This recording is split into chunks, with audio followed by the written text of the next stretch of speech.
तो मेरे प्यारे बच्चों, दुलारे बच्चों और बेचारे बच्चों, आज मैं क्लास 10 में वृत्तों से संबंधित क्षेत्रफल जो है उसको आगे बढ़ाने जा रहा हूँ।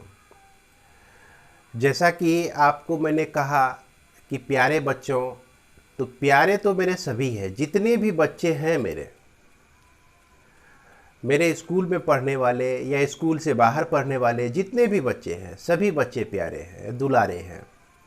लेकिन कुछ बच्चे बेचारे इसलिए बन जाते हैं कि वो पढ़ाई से भागते हैं। स्कूल में भी हो तो पढ़ना उसको बहुत ज़्यादा भारी लगता है। बच्चों, मैं एक बात कहना चाहता हूँ कि अभी अगर आप पढ़ाई से भागते हैं, मेहनत करने से डरते हैं, तो यह जो है आपको आगे चलकर बहुत ज़्यादा परेशान करने वाला है, पूरी ज़िंदगी परेशान करेगा। तो उस परेशानी से बचने के लिए निश्चित रूप से अभी से आप ध्यान देना शुरू कीजिए, कुछ जानकारी हासिल कर लीजिए, यह आपको ज़िंदगी भर काम देगा। आप ये सोचते होंगे कि अभी तो मस्ती है। मस्ती इसलिए है कि टीचर से तो मुलाकात होती नहीं है। स्कूल में टीचर रहते थे तो डांटते रहते थे, और अगर स्कूल नहीं जाते थे तो माँ बाप जो हैं स्कूल भेज देते थे ज़बरदस्ती, मजबूर होकर स्कूल जाना पड़ता था। तो ऐसी बात भी नहीं है। अभी आप पूरी तरह से स्वतंत्र हैं, सेल्फ इंडिपेंडेंस, मतलब कि पूर्ण स्वतंत्रता का दिन जो है यही कोरोना काल में है आप लोगों के लिए। इसलिए आपकी मर्जी होती है कि अब जो है पढ़ाई का वीडियो देखें अथवा नहीं देखें। बहुत बच्चों के बारे में मैंने ऐसा भी सुना है कि पढ़ाई का वीडियो देखते देखते देखते देखते फट से बैक किया और चले गए गाने सुनने के लिए, चले गए कॉमेडी वाले वीडियो को देखने के लिए, या तो किसी फिल्म को देख रहे हैं, या तो किसी हीरो को देख रहे हैं, या तो किसी हीरोइन को देख रहे हैं। तो बच्चों, एक टाइम आप लोग निश्चित बनाइए कि पढ़ने के टाइम में पढ़ना है। आधा घंटा से लेकर 1 घंटा के बीच वीडियो को देखकर लिखना है। और अंत में मैं एक बात कहूँगा, ज़रा सा इसे ज़रूर सुन लीजिएगा आप लोग। वो ये क्या कि दुनिया में जितने भी चीज़ आप देख रहे हैं, साधन के जितने भी चीज़ हैं, प्रसाधन के जितने भी चीज़ हैं, मतलब कि लाइफ को जो इजी बनाने के लिए जितने भी चीज़ आप देख रहे हैं, जैसे क्या क्या देख रहे हैं, हवाई जहाज़ देखते हैं, कार देखते हैं, मोटरसाइकिल देखते हैं, घर में बड़े बड़े फर्नीचर देखते हैं, तो ये सब किसके लिए है? आप सोचते होंगे कि अमीरों के लिए है। लेकिन बच्चों, ऐसी बात नहीं है। ये सारे चीज़ आपके लिए भी है, बस आप में वो एबिलिटी होनी चाहिए। आप में अगर वो एबिलिटी होगी तो दुनिया के जितने भी संसाधन हैं वो सारे आपके लिए भी हैं। और वैसे कौन लोग हैं जिसके लिए वो सारे संसाधन हैं? वैसे वही लोग हैं जिन्होंने मेहनत किया है, जिन्होंने मेहनत करके इतना सारा चीज़ अपने पास जमा किया या अपने हक में लाया। तो आप भी ला सकते हैं, आप भी बड़ी बड़ी गाड़ियों पे घूम सकते हैं, आप भी हवाई जहाज़ पर बैठकर हवाई सर्वेक्षण कर सकते हैं, आप भी बड़े बड़े मॉल में जा सकते हैं, आप भी बड़े बड़े बिल्डिंग में रह सकते हैं। तो बच्चों, ये सब एबिलिटी आपको अपनी मेहनत से बनानी पड़ेगी। और वो लोग जो मेहनत से बनाए हैं वो आज जो है अपनी अच्छी स्थिति में हैं, वो ठीक तरह से जी रहे हैं। तो खैर बच्चों, मेरी बात हो सकता है आपको बुरा लगा होगा, लेकिन बुरा मानने की बात नहीं है। आप अपने आप को जगाइए और पढ़ने के प्रति जागरूक होइए। तो जैसा कि हम लोग पिछले क्लास में 12.2 तक के प्रॉब्लम जितने भी थे, प्रश्नावली 2.2 तक के प्रॉब्लम, सभी प्रॉब्लम को देख चुके हैं। आज हम लोग जो है शुरू करने वाले हैं प्रश्नावली 12.3 को शुरू करने वाले हैं। तो 12.3 को शुरू करने से पहले इसमें आपको क्या क्या जानकारी रखना पड़ेगा? तो जानकारी रखना पड़ेगा वृत्त का क्षेत्रफल जो कि पाई आर स्क्वायर होता है, जान ही रहे हैं। वृत्त की परिधि जो है 2 पाई आर होता है, ये जान रहे हैं। दूसरा चीज, पहला ये जानिए, और दूसरा चीज इसमें एक चीज और जान लीजिए कि अगर कोई त्रिभुज है, त्रिभुज का क्षेत्रफल बराबर क्या होता है? तो एरिया ऑफ ट्रेंगल जो होता है ABC, एक तो बेहद कॉमन और बहुत ही पॉपुलर फॉर्मूला 1/2 गुना आधार गुना ऊंचाई, गुना ऊंचाई। तो ये फॉर्मूला का उपयोग आप प्रश्नावली 12.3 में करने जा रहे हैं।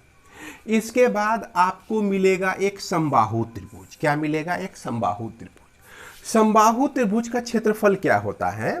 तो समबाहु त्रिभुज का क्षेत्रफल ये तो हालांकि पहले भी बता चुके हैं हम, चलिए फिर से एक बार देख लेते हैं। यह होता है √3/4 भुजा का स्क्वायर, भुजा का स्क्वायर। तो इसकी जरूरत पड़ेगी। और एक चीज की इसमें जरूरत पड़ने वाली है, वो क्या कि कोई भी अर्धवृत्त है आपका, मान लीजिए कि कोई भी अर्धवृत्त है, ये वृत्त का आधा है। अर्धवृत्त में ये क्या होती है भाई? ये व्यास होता है। व्यास को लेकर अगर एक त्रिभुज बनाया जाए, व्यास को लेकर एक त्रिभुज बनाया जाए, तो हमेशा वह त्रिभुज कैसा त्रिभुज होता है? समकोण त्रिभुज होता है। कैसा त्रिभुज होता है? समकोण त्रिभुज होता है। इसको याद रखिए। या तो आप ऐसे खींचिए और फिर ऐसे मिला दीजिए। देखिए ये भी एक त्रिभुज बना ना, तो ये एक साइड क्या है? इसका व्यास है, तो यह भी आपका समकोण त्रिभुज बनता है। तो इसका उपयोग जो है 12.3 के पहला नंबर प्रॉब्लम में ही होने वाला है। और ये कॉन्सेप्ट है आपका किसका? क्लास 9 का। तो मिनिमम आपको इतनी सी जानकारी अगर आप रखते हैं, इतना सा जानकारी आप रखते हैं, तो आपको यह 12.3 बनाने में दिक्कत नहीं होगी। अब देखिए 12.3 में किया क्या क्या है कि कैसे कैसे फिगर को मिला दिया है आपका। जैसे मान लीजिए कि ये आपका वृत्त है, उसके बाद इसमें एक ट्रायंगल घुसा दिया है। तो क्या हुआ कि अब पूछता है कि भाई ये जो साइड बचा तो इसका क्षेत्रफल आप ज्ञात कीजिए। कभी कभी क्या होगा कि एक त्रिभुज, एक क्या कहते हैं वृत्त को 4 भाग में बांट दिया, तो 1/4 हो गया आपका। ये क्या हो गया आपका? 1/4 हो गया वृत्त का। अब इसमें क्या किया कि एक ट्रायंगल बना दिया। तो यानी कि दो ज्योमेट्रिक कंस्ट्रक्शन का संगम होता है इसमें। अब फिर उसमें क्या पूछा जाता है आपको? किसी पर्टिकुलर क्षेत्र का एरिया पूछा जाता है। जैसे देखिए दो प्लेन फिगर का संगम है इसमें। एक क्या है आपका जिसको हम लोग क्वाड्रेंट कहते हैं। क्वाड्रेंट को हिंदी में हम लोग क्या कह सकते हैं? क्वाड्रेंट को हिंदी में चतुर्थांश कहा जाता है। तो चतुर्थांश में एक ट्रायंगल घुसा दिए। इस तरह से भी हो सकता है। क्या किए? एक हम आयत लिए, ये एक वर्ग ले लिए, वर्ग के अंदर एक क्या कहते हैं वृत्त घुसा दिए। तो इस तरह से 2 प्लेन फिगर को एक में डाल देगा। तो सभी प्लेन फिगर के बारे में किस तरह से एरिया निकालते हैं, किस तरह से उसका परिमीटर होता है, परिमाप होता है, ये सब जानकारी आपको होनी चाहिए। और ये सब काम हम लोग किस लिए कर रहे हैं? आपके मन में होगा कि ये फ़ायदा क्या होगा सर ये सब पढ़ने से? तो फ़ायदा यही होगा कि आपका जो ये दिमाग है ना, ये विकसित होगा, सोच आपका विकसित होगा। जब आपका सोच विकसित होगा तो 9 का सोच विकसित होने, 10 का सोच में विकास होने से तब आप 11 में चले जाइएगा। फिर 11 को पढ़िएगा तो वहाँ तक का विकास आपका होगा, मस्तिष्क का विकास, तो फिर आप 12 में चले जाइएगा। पढ़ाई जो होता है ना, आपके सोच के दायरे को बहुत बढ़ाता है। तो बच्चों यह 12.3 के सारे प्रॉब्लम को हम लोग कॉपी में देखेंगे। कॉपी में देखने से ये फ़ायदा होगा कि किताब भी आगे में रहेगा और उसका सॉल्यूशन जस्ट उसके बगल में किया जाएगा, कॉपी में किया जाएगा। तो उम्मीद है कि उससे आपको ज़्यादा समझ में आएगा। तो चलिए बच्चों, हम लोग अब शुरू होते हैं, अपनी कॉपी के तरफ बढ़ते हैं और ध्यान से देखते हैं, सारे प्रॉब्लम को समझते हैं। हाँ, एक बात ज़रूर है कि अगर आप बना भी लिए हैं तो फिर भी इसे देखिए। यह निश्चित रूप से आप जिस तरह से बनाए हैं वो एक दूसरा तरीका आपको इसमें मिलेगा। तो चलिए बच्चों, स्टार्ट करते हैं। तो बच्चों, अब हम लोग देखते हैं क्लास 10 के प्रश्नावली 12.3 के प्रॉब्लम को। जैसा कि आप इसमें देख सकते हैं कि सबसे पहला नंबर प्रॉब्लम है आकृति 12.19 में 19 में छायांकित भाग का क्षेत्रफल ज्ञात कीजिए। यदि पी क्यू 24 है, यह पी क्यू आपका 24 सेंटीमीटर है और यह पी आर आपका 7 सेंटीमीटर है तथा ओ वृत्त का केंद्र है। यह ओ जो है वृत्त का केंद्र है। तो इसमें जो फिगर बनाया गया है तो थोड़ा सा त्रुटि है, थोड़ा सा गलती है, इसको मैंने सुधार के बनाया है इस तरह से। तो यहाँ पर आप देख सकते हैं कि ये आपका ओ केंद्र है, ये आपका P Q 24 centimetre, P R जो है ये 7 सेंटीमीटर है। तो जैसा कि मैंने बताया है आपको, ये क्लास 9 का ही है आपका, कि अर्धवृत्त में व्यास के साथ जो त्रिभुज बनता है अर्धवृत्त में, ये अर्धवृत्त हो गया और ये आपका क्या हो गया, व्यास। व्यास के साथ जो भी त्रिभुज बनता है वह हमेशा समकोण त्रिभुज होता है। तो जब यह समकोण त्रिभुज हो गया तो समकोण त्रिभुज में ये आपका लंब हो गया, ये आधार हो गया, तो यह आपका कर्ण हो जाता है। तो अब हमको यहाँ पर कर्ण का मान निकालना है, यानी पी क्यू का मान आर और क्यू का वैल्यू निकालना है। तो त्रिभुज पी क्यू आर कैसा है, एक समकोण त्रिभुज है, अतः यह आर और Q equal to root under कर्ण का स्क्वायर क्या लिख सकते हैं, आधार का स्क्वायर जोड़ लंब का स्क्वायर लिख सकते हैं। तो यह 49 हो गया और यह 24 को मल्टीप्लाई करेंगे 24 से, तो 24 गुना 24 आपका आता है 576। अब क्या करना है, इस दोनों को ऐड कर देना है। तो दोनों को ऐड करने से हमको मिलता है 625। 625 जो होता है यह 25 के स्क्वायर का, यानी 625 का वर्गमूल क्या हो गया, 25 सेंटीमीटर हो गया। अब यहाँ पर देखिए, ये जो दूरी हो गई आपका 25 सेंटीमीटर हो गया। 25 सेंटीमीटर का आधा जो है इसका त्रिज्या हो जाएगा। तो लगे हाथों हम इसकी त्रिज्या निकाल लेते हैं। तो त्रिज्या बराबर क्या हो जाएगा, 25/2 सेंटीमीटर हो जाएगा। अब हमको यह छायांकित भाग का क्षेत्रफल निकालना है। तो छायांकित भाग का क्षेत्रफल निकालने के लिए ये क्या करेंगे, ये अर्धवृत्त का क्षेत्रफल निकाल लेंगे हम लोग, और उसमें यह जो त्रिभुज है आपका, त्रिभुज का क्षेत्रफल घटा देंगे, तो यह हमारा छायांकित भाग का क्षेत्रफल निकल जाएगा। तो लिखते हैं इसको, क्या लिखेंगे, छायांकित भाग का क्षेत्रफल बराबर क्या लिखेंगे हम लोग, अर्धवृत्त का क्षेत्रफल माइनस एरिया ऑफ ट्रेंगल क्या हो जाएगा, पी क्यू आर हो जाएगा, पी क्यू आर हो जाएगा। अर्धवृत्त का क्षेत्रफल आधा कर दिए वृत्त के क्षेत्रफल को पाई आर स्क्वायर में, माइनस अब इसका क्षेत्रफल 1/2 गुना आधार गुना क्या होता है, ऊंचाई होता है। अब बड़ी सावधानी के साथ इसमें सारा वैल्यू को हम लोग को रख देना है। 1/2 1/2 22/7, और देख सकते हैं आर का वैल्यू कितना है, 25/2 है आपका। तो यह 25/2 का होल स्क्वायर माइनस 1/2।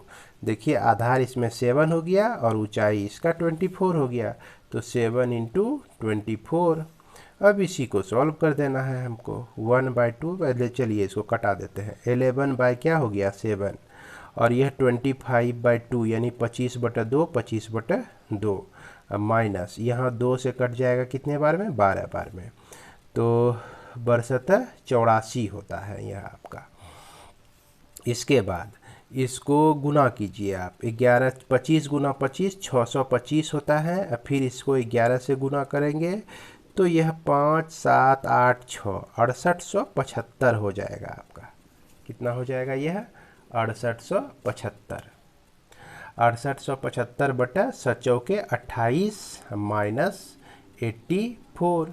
अब इसमें क्या करना है, 84 के नीचे 1 समझिए, इसका एलसीएम हो गया 28 और यह 6875 माइनस 28 गुना 84 हो जाएगा, जो कि होता है 2352। अब 2352 इसमें घटा देंगे तो हमको क्या मिल जाएगा? 4523/28 मिल जाएगा। इसको माइनस करके देख सकते हैं आप लोग। तो यही हमारा सेंटीमीटर का स्क्वायर क्या हो जाएगा? आंसर हो जाएगा। यानी कि इस छायांकित भाग का क्षेत्रफल हमारा क्या निकल गया?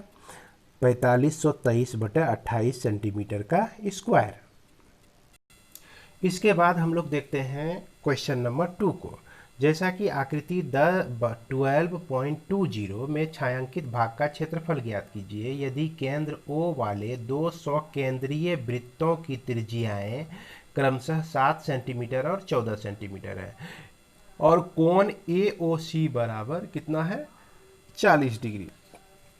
तो यहाँ पर देखिए आपका कोण AOC = 40 डिग्री दिया गया है। तो यहाँ पर A हो गया, ये आपका C हो गया, AOC, और इसको हम लोग मान लेते हैं B, ये दिया गया है, और यह आपका D दिया गया है इस तरह से।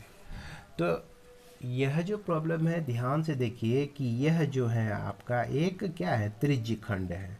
त्रिज्यखंड किसके लिए है? यह बड़े वाले वृत्त के लिए। और यह भी जो है आपका क्या है भाई? त्रिज्यखंड है। यह छोटे वाले वृत्त के लिए। लेकिन आपको निकालना है इतना ही एरिया, देख रहे हैं, यही एरिया आपको निकालना है।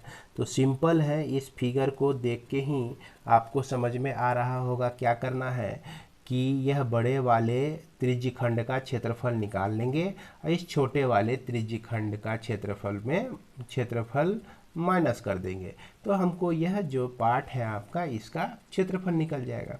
तो इसका क्षेत्रफल निकालने के लिए क्या लिखेंगे कि छायांकित भाग का क्षेत्रफल बराबर क्या लिखना हो गया? त्रिज्यखंड OAC का क्षेत्रफल हमें माइनस कर देंगे हम लोग त्रिज्यखंड OBD का क्षेत्रफल को माइनस कर देना है। अब हम लोग जान रहे हैं कि यह होता है θ/360 डिग्री पाई r का स्क्वायर। बड़े वृत्त की त्रिज्या जो है कैपिटल R माना गया है और छोटे वृत्त की त्रिज्या को स्मॉल r माने हुए हैं। तो θ/360 डिग्री पाई स्मॉल r का स्क्वायर हो गया। अब इसको सॉल्व करते हैं। थीटा का वैल्यू है 40/360 और यह पाई, r का वैल्यू है 14 का स्क्वायर माइनस 40/360 और पाई का वैल्यू 22/7 होता है और r जो है 7 का स्क्वायर है। इसमें चाहे तो आप कुछ कॉमन भी ले सकते हैं। जैसे हम लोग क्या क्या कॉमन ले सकते हैं, चलिए पहले इसको सॉल्व ही कर लेते हैं। तो यह आपका 0 0 कट गया, 4 9 36, 0 0 कट गया, 4 9 36, 1/9 अब 22/7 और यह 14 गुना 14 माइनस 1/9, यह देखिए 1/9 बचा है और यह 22/7 है आपका और यह 7 गुना 7, 7 7 आपका कैंसिल हो गया। इसके बाद जो है 7 दूना 14, 2 बार में कैंसिल हो गया। अब इसको मल्टीप्लाई कर दीजिए। देखिए यहाँ पे नीचे में 9 बचा है, 9 बचा है, तो 22 दूना 44 है, 44 गुना 14, तो 44 गुना 14 616/9 हो जाएगा। अब फिर 22 गुना 7, तो 22 गुना 7 154 होता है, 154/9। अब क्या करेंगे, 9 इसका एलसीएम हो गया आपका। इसके बाद 616 में घट जाएगा 154, जो कि बचता है आपका 462/9। अब फिर यह 3 से कट जाता है, 3 एका 3, 3 पचे 15, 3 चौके 12 और 3 तिया 9, यानी कि 154/3 क्या हो जाएगा, सेंटीमीटर का स्क्वायर हो जाएगा। यानी कि यह आपका निकल गया कितना, 154/3 सेंटीमीटर का स्क्वायर। इस तरह से हम लोग सॉल्व कर सकते हैं इस प्रॉब्लम को भी। इसके बाद हम लोग देखते हैं क्वेश्चन नंबर 3 को देखते हैं। तो 3 में देखिए 12.21 की यह आकृति है, में छायांकित भाग का क्षेत्रफल ज्ञात कीजिए। यदि ए बी सी डी भुजा 14 सेंटीमीटर का एक वर्ग है, ये देखिए एक वर्ग है, और इसमें ए पी डी देख रहे हैं, ए पी डी ये, और बी पी सी, ये बी पी सी जो है अर्धवृत्त है। तो इस छायांकित भाग का क्षेत्रफल निकालिए, जो कि आपको यहाँ पर क्या दिख रहा है, ब्लू दिख रहा है। तो चलिए इसका क्षेत्रफल निकालते हैं। ये देखिए फिगर इस तरह से दिया गया है। इसमें ए बी जो साइड आपका है, और बी सी है ना, और उसके बाद सी डी, और उसके बाद ए डी, ये चूंकि वर्ग की भुजा है तो सबकी लंबाई क्या होगी, बराबर होगी, 14 सेंटीमीटर ही हो जाएगा यह। अब यह 14 सेंटीमीटर हो गया, देखिए यहाँ से यहाँ तक 14 सेंटीमीटर, और ये आपका अर्धवृत्त है। अर्धवृत्त का जो केंद्र होगा इसकी भुजा पर ही होगा निश्चित रूप से, है ना। तो जब इसके भुजा पे है अर्धवृत्त का केंद्र, और यह जो है 2 बराबर भागों में बटेगी, क्योंकि यह त्रिज्या, यह भी त्रिज्या, दोनों त्रिज्या की लंबाई बराबर होती है, इसीलिए 14 जो है 2 भाग में बट जाता है। तो यह 7 और यह 7। यहाँ पर त्रिज्या आप क्या नोट कर सकते हैं, 14/2, जो कि 7 सेंटीमीटर हो जाएगा। अब हमको यह छायांकित भाग का क्षेत्रफल निकालने के लिए क्या करना होगा, तो यह पूरे वर्ग का क्षेत्रफल में अगर यह अर्धवृत्त और इधर से भी अर्धवृत्त को घटा देते हैं तो बच तो जाएगा यही न क्षेत्र। तो इसीलिए इसका क्षेत्रफल निकालने के लिए हम लोग क्या करेंगे कि छायांकित भाग का क्षेत्रफल बराबर वर्ग का क्षेत्रफल में माइनस कर देंगे हम लोग 2 गुना अर्धवृत्त का क्षेत्रफल। अब यहाँ पर आप कहेंगे कि 2 से क्यों गुना किए, क्योंकि यह अर्धवृत्त क्या गो है, एक इधर है एक इधर है, 2 है, इसीलिए 2 से गुना कर दिए। तो अब इसको हम लोग सॉल्व करते हैं। यहाँ पर वर्ग का क्षेत्रफल 14 का स्क्वायर हो जाएगा, उसके बाद माइनस कर देंगे हम लोग 1/2, यह 2 गुना 1/ अर्धवृत्त का क्षेत्रफल पाई r²। तो यह 14 गुना 14, 14 गुना 14 196 होता है, माइनस 2 गुना 1/2 22/7, अब गुना कितना हो जाएगा, 7 गुना 7। चूँकि इसकी त्रिज्या कितनी है, 7 सेंटीमीटर है, यहाँ 7 7 कट गया, ये 2 2 कट गया, बच गया क्या भाई, 196 में घट जाएगा आपका 77, 7 दूना 14 और 7 दूना 14 154, 22 गुना 7 154 होता है। तो यह आपका कितना बच जाएगा, 42 सेंटीमीटर का स्क्वायर। यही हमारा आंसर हो जाएगा। तो बच्चों ये सब प्रॉब्लम बहुत इजी है, सिर्फ समझ में आना चाहिए कि किस क्षेत्र किस का एरिया निकालना है आपको, और जिसका एरिया निकालना है उसमें देखिए कि वह एरिया किस पे आ रहा है, और उस जिस पे आ रहा है, जैसे वर्ग पे आ रहा है, वर्ग में क्या क्या माइनस करने से सिर्फ यही बच जाता है। बस यही दिमाग लगाना है और इसके हर एक प्रॉब्लम को बना लेना है। अब इसके बाद चलिए आगे बढ़ते हैं हम लोग। इसके बाद हम लोग देखते हैं क्वेश्चन नंबर 4 में। तो क्वेश्चन नंबर 4 में देखिए 12.22 में छायांकित भाग का क्षेत्रफल ज्ञात कीजिए, जहां भुजा 12 सेंटीमीटर वाले एक समबाहु त्रिभुज OAB, तो OAB एक क्या है, समबाहु त्रिभुज है, याद कीजिए, समबाहु त्रिभुज में तीनों साइड जो होते हैं बराबर होते हैं, यानी ये 12 तो यह भी 12 तो यह भी 12।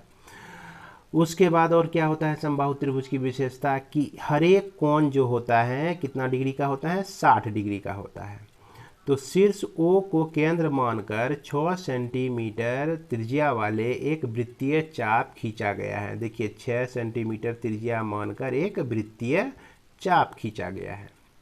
तो अब यहाँ पर क्या करना है, इस पूरे भाग का आपको क्षेत्रफल ज्ञात करना है। तो चलिए इसको हम लोग देखते हैं कॉपी में। तो जैसा कि यह फिगर आप देख रहे हैं कि यहाँ पर क्या है आपका उसी तरह का चित्र है। इसमें ये एक समबाहु त्रिभुज है और इस समबाहु त्रिभुज की भुजा जो होती है बराबर होती है, तो यह 12-12 सेंटीमीटर इसकी भुजाएं हो गई। इसकी त्रिज्या, यह जो चाप खींचा गया है इसकी त्रिज्या कितनी है, 6 सेंटीमीटर है। और हम जान रहे हैं कि समबाहु त्रिभुज का हर एक कोण कितना डिग्री का होता है, 60 डिग्री का होता है। तो यहाँ पर थीटा जो है 60 डिग्री हो गया। किसके लिए, यह जो आपका त्रिज्य खंड बन रहा है, देख रहे हैं ना, यह त्रिज्य खंड जो बन रहा है इसके लिए कोण कितना डिग्री हो गया, 60 डिग्री हो गया। अब हमको निकालना है छायांकित भाग का क्षेत्रफल। तो छायांकित भाग का क्षेत्रफल निकालने के लिए क्या करेंगे कि वृत्त का क्षेत्रफल को जोड़ देंगे, वृत्त का क्षेत्रफल ले लेंगे। उसके बाद क्या ले लेंगे, त्रिभुज का क्षेत्रफल ले लेंगे, यह त्रिभुज का क्षेत्रफल ले लेंगे। उसके बाद क्या करना है कि यहाँ पर एक चीज़ सोचिए कि अगर यह वृत्त का क्षेत्रफल लेते हैं तो इसमें भी त्रिज्यखंड शामिल है, और यह त्रिभुज का जो क्षेत्रफल लेते हैं तो इसमें भी त्रिज्यखंड शामिल है। तो क्या करना है, 2 बार न शामिल हो गया त्रिज्यखंड, तो एक त्रिज्यखंड का क्षेत्रफल को हम लोग क्या कर देंगे, माइनस कर देंगे। अब इसमें सारे वैल्यू को हम लोग रख के इसको सॉल्व कर देते हैं। तो छायांकित भाग का क्षेत्रफल, वृत्तखंड का वृत्त का क्षेत्रफल हम लोग देखते हैं पाई आर का स्क्वायर। तो रेडियस इसमें कितना दिया गया है, 6 सेंटीमीटर का स्क्वायर। और त्रिभुज जो है समबाहु त्रिभुज है, कैसा त्रिभुज है, समबाहु त्रिभुज है। तो समबाहु त्रिभुज का क्षेत्रफल √3/4 भुजा का स्क्वायर। तो भुजा इसका कितना है, 12 सेंटीमीटर स्क्वायर है। और त्रिज्यखंड इसमें थीटा कितना है, 60 डिग्री। तो 60/360 डिग्री, और यह पाई इंटू 6 का स्क्वायर हो जाएगा। अब इसी को हम लोग सॉल्व करते हैं। तो यह 22/7 गुना 6 गुना 6 हो गया। अब फिर √3/4 इंटू 12 इंटू 12 हो जाएगा। और उसके बाद यहाँ 6 के 36, 6 बार में कट जाएगा, 1/6 गुना 22/7 गुना 6 गुना 6 हो गया।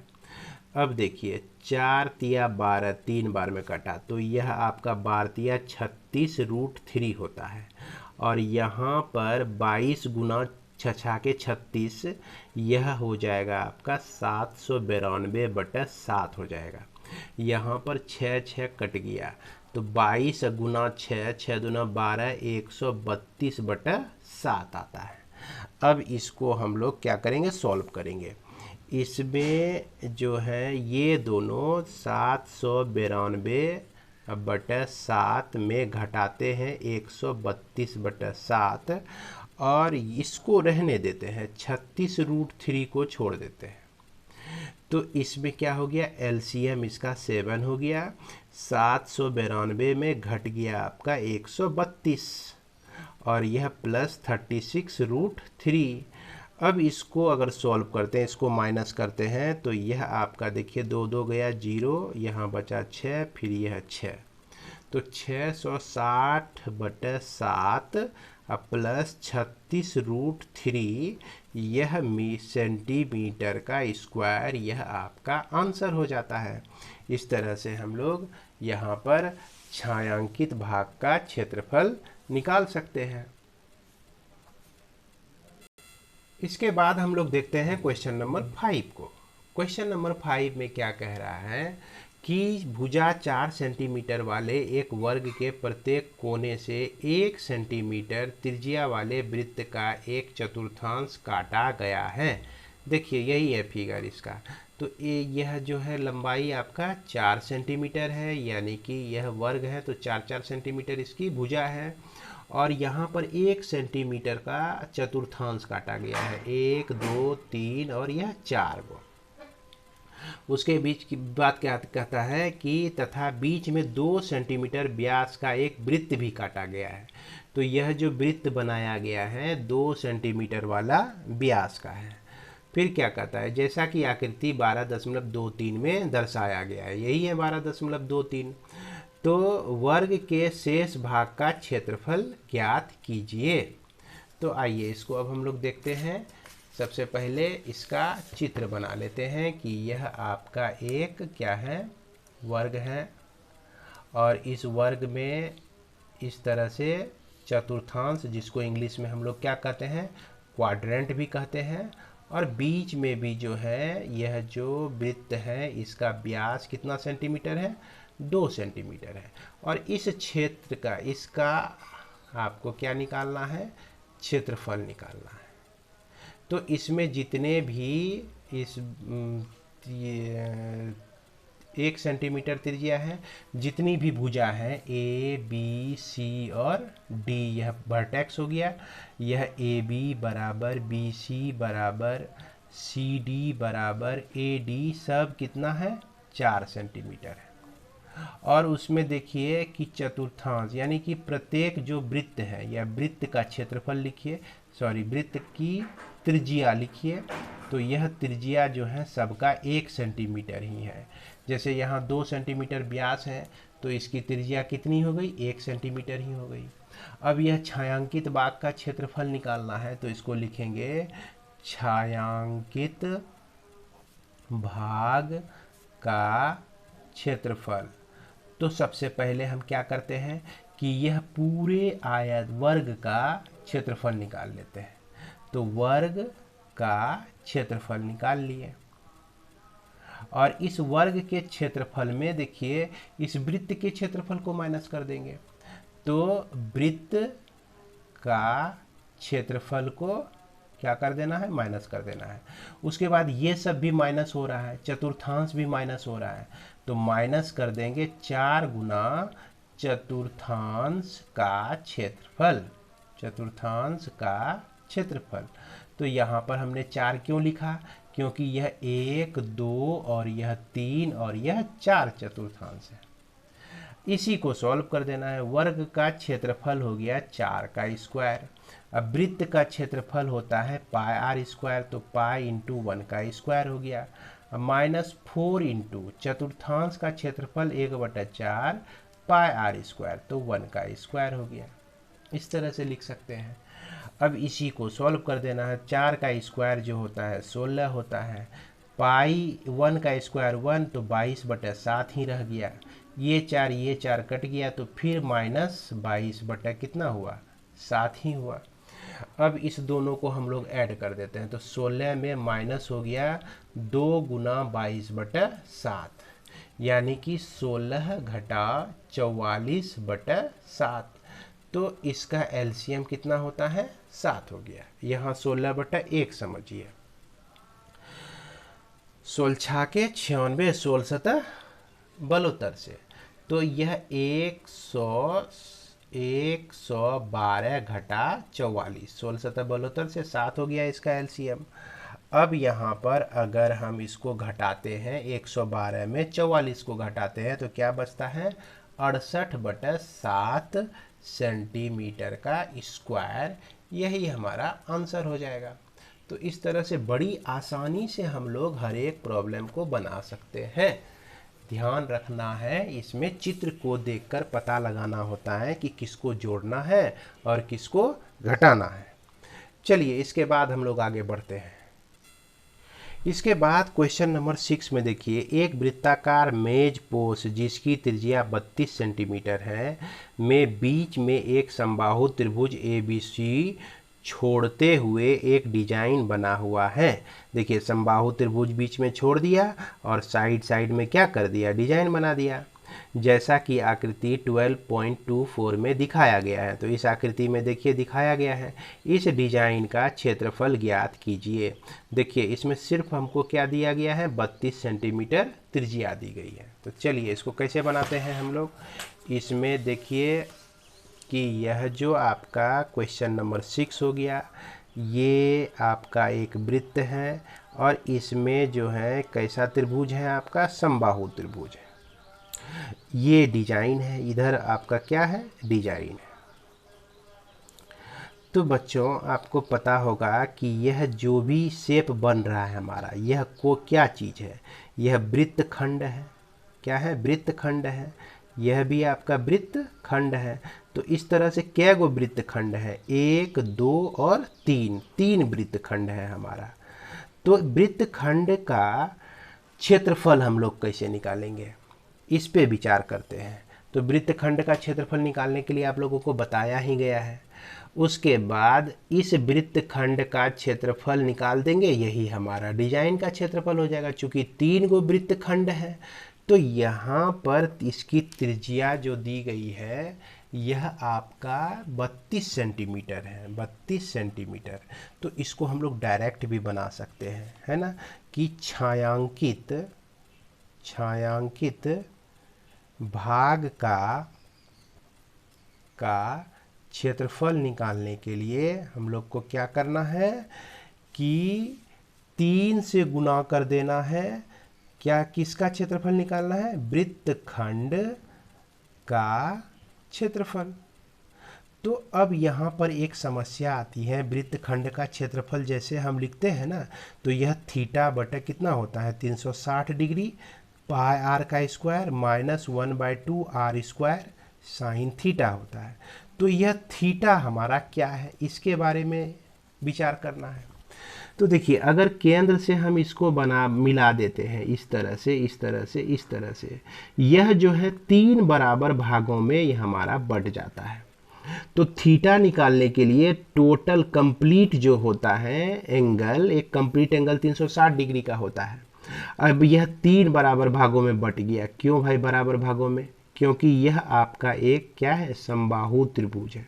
समबाहु त्रिभुज में हर एक कोण 60 डिग्री का होता है, यह भी आपका क्या होता है, 60 डिग्री का होता है। तो यहाँ कितना बनेगा, तो ये चूंकि 3 भाग में बटा हुआ है, तो 3 से इसको भाग दे देंगे तो 120 डिग्री मिल जाएगा। और हमने बताया था पिछले क्लास में, साइन 60 डिग्री का वैल्यू, साइन 120 डिग्री का वैल्यू, दोनों का जो वैल्यू होता है √3/2 होता है। तो इसको हमने कई बार चर्चा किया है और इसी तरह से ये इजीएस्ट वे में बनेगा, है ना। सिर्फ ये इसको इसमें ये याद रखना होगा। तो चलिए अब सारा वैल्यू रखते हैं।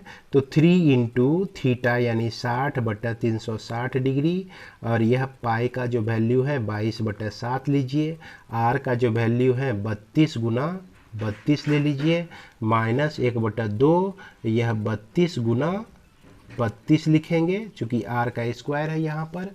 साइन 60 डिग्री का मान जो होता है, साइन 120 का मान, तो साइन 120 डिग्री, यहाँ माफ़ करेंगे, यहाँ भी क्या हो जाएगा बच्चों, 120 डिग्री हो जाएगा।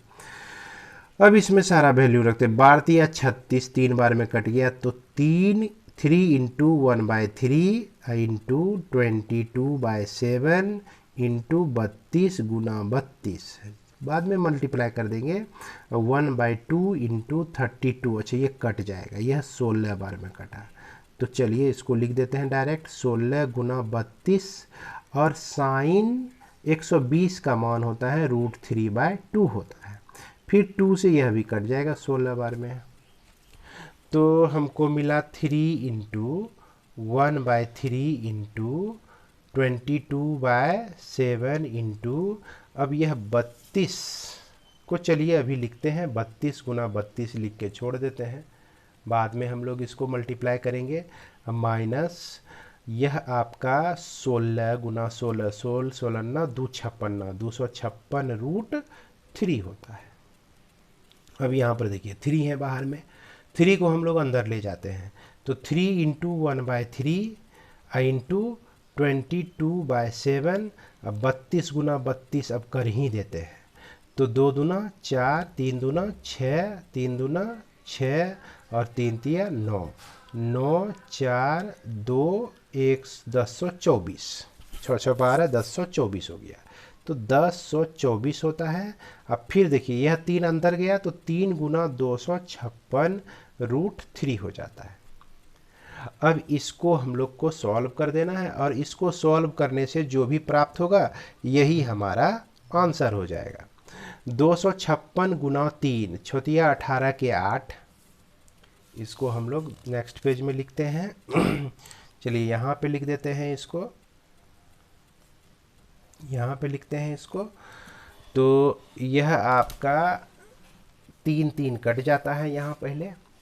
तो 22 गुना 1024, तो 22 गुना 1024 करेंगे तो यह दोनों का प्रोडक्ट आप देख सकते हैं, गुना करके देख लीजिए आप अपने कॉपी में कितना आ जाएगा। 22,528, 22,528 आ जाएगा। अब बटे नीचे में कितना है 7 है, अब फिर माइनस है, इस दोनों को मल्टीप्लाई करेंगे तो 768√3 आता है। तो यही संभवतः आंसर दिया गया है आपके बुक में, आंसर लिस्ट में। तो उस तरह से हम लोग इसको भी सॉल्व कर सकते हैं, क्वेश्चन नंबर 6 को भी। इसके बाद हम लोग देखते हैं क्वेश्चन नंबर 7। तो आकृति 12.25 में ABCD भुजा 14 सेंटीमीटर वाला एक वर्ग है। तो देख रख सकते हैं यह 14 सेंटीमीटर वाला एक वर्ग है और ABCD को केंद्र मानकर 4 वृत्त इस प्रकार खींचे गए कि प्रत्येक वृत्त 3 शेष वृत्तों में से 2 वृत्तों को बाह्य रूप से स्पर्श करता हो। तो देखिए ये वृत्त, यह वृत्त जो है 2 वृत्त को स्पर्श कर रहा है, एक यहाँ पर जो वृत्त खींचा गया एक इसको भी और एक इसको भी स्पर्श कर रहा है। अब इसी की बात ले लीजिए, तो यह जो है इस वृत्त को स्पर्श कर रहा है और इस वृत्त को स्पर्श कर रहा है। फिर इसके बाद कहता है कि छायांकित भाग का क्षेत्रफल निकालिए। तो यहाँ पर छायांकित भाग जो है ये है आपका, है ना, ये है छायांकित भाग। तो बच्चों इसको हम लोग बुक कॉपी में देखते हैं। तो कॉपी में थोड़ा सा फिगर जैसे तैसे हमने बनाया है, लेकिन आप ठीक से बनाइएगा। तो यहाँ पर यह जो है इसकी भुजा 14 सेंटीमीटर है। भुजा कितना सेंटीमीटर है? 14 सेंटीमीटर। तो इसकी त्रिज्या देखिए, आधा इधर चला गया आधा इधर चला गया, तो यह 7 सेंटीमीटर, यह भी 7 सेंटीमीटर। तो इस यानी कि वृत्त की जो त्रिज्या हो जाएगी यह 7 सेंटीमीटर हो जाएगी। अब मान लीजिए यह छायांकित भाग का क्षेत्रफल निकालना है। तो यहाँ पर सोचना है, यहीं पर हमको ज़्यादा दिमाग लगाकर सोचना है कि छायांकित भाग का क्षेत्रफल हम लोग किस तरह से ज्ञात करेंगे। तो देखिए यह जो है वर्ग का क्षेत्रफल निकाल लिए। किसका क्षेत्रफल निकाल लिए? वर्ग का क्षेत्रफल हम लोग निकाल लिए और इसमें क्या माइनस कर दिए। तो यह भी आपका क्या है? एक त्रिज्यखंड है, यह भी त्रिज्यखंड है दूसरा, यह तीसरा त्रिज्यखंड है, यह चौथा त्रिज्यखंड है। तो 4 गो त्रिज्यखंड है इसमें। तो 4 गुना त्रिज्यखंड का क्षेत्रफल। अब यहाँ पर एक चीज सोचिए, त्रिज्यखंड का जैसे क्षेत्रफल हम लोग लिखेंगे थीटा बटा 360 डिग्री पाई आर स्क्वायर, तो इसमें ज़रूरत पड़ेगी थीटा की, कोण का। तो यह कोण कितना है? तो हम जानते हैं कि अगर यह वर्ग है, वर्ग का हर एक कोण कितना डिग्री का होता है? 90 डिग्री का। तो थीटा बराबर कितना हो जाएगा? 90 डिग्री हो जाएगा। उसके बाद वर्ग का क्षेत्रफल क्या होता है? भुजा का स्क्वायर होता है। तो अब इसको ही सॉल्व कर देना है। भुजा आपका कितना हो गया? 14 का स्क्वायर माइनस 4 और यह 90/360 इंटू पाई का वैल्यू 22/7 और आर का जो वैल्यू है 7 गुना 7। तो 7 7 आपका कैंसिल, न चौके 36 4 बार में, यह 2 बार में, यह 11 बार में। तो इस तरह से 14 गुना 14, 4 चौके 16 क्या 6, फिर उसके बाद 19 घटा कितना हो जाएगा? 11 गुना 7, 7 का 7, 7 एका 7, 77/2। तो 4 गुना 77/2, फिर यह 2 से कट जाएगा 2 बार में, तो 196 में घट जाएगा हमारा कितना, 154। 77 दूना 154, तो यह कितना हो जाएगा, 42 सेंटीमीटर का स्क्वायर हो जाएगा। यही हमारा आंसर हो जाएगा।